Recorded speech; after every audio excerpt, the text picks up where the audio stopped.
good afternoon to all. Welcome back to Excel Snippet and Ingenuity Services YouTube channel.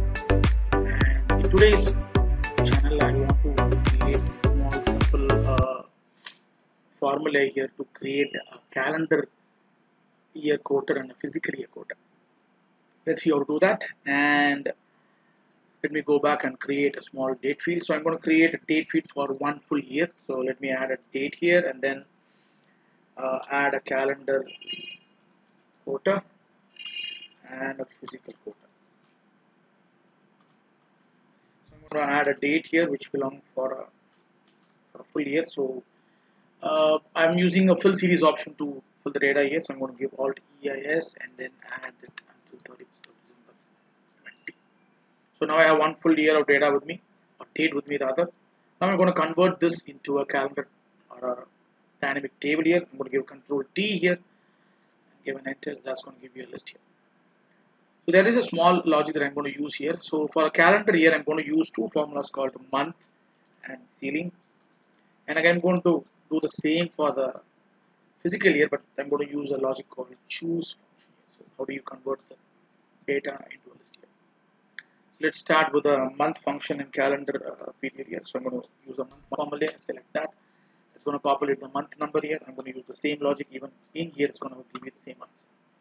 But here I'm going to convert this into a ceiling, and then I can either use a ceiling or a ceiling math functionality. If you're using 2010 version and below, or to use ceiling, and if you're using 2013 version and above, probably you'll be seeing both of the data available for me. So you can use any one of the formula. So I'll use the old school formula for the first formula, the new school formula for the second one.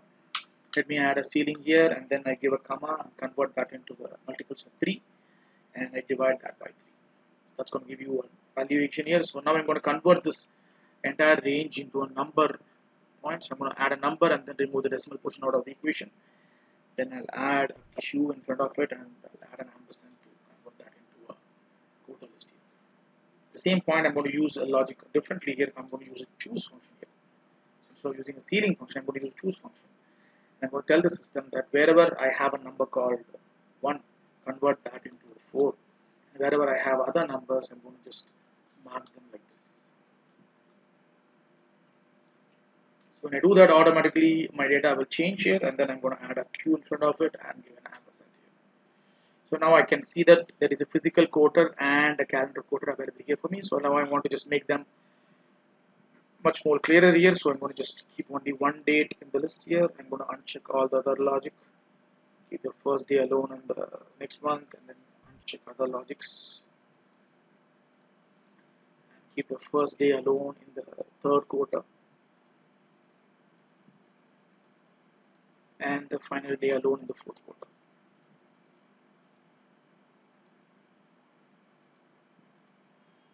So now when I do that, you can see automatically wherever I have a Q1, Q2, Q3, Q4 goes as per calendar period, and Q4, Q1, Q2, and Q3 goes as per the physical period. You can add a physical calendar and calendar quarter here, whichever one you want to do. Generally, this is a lot used in a pivot table where you want to figure out how the sale is going on as per the physical quarter or as per the calendar quarter. This is Vinod signing out from Excel Snippet and iSelf Academy YouTube channel.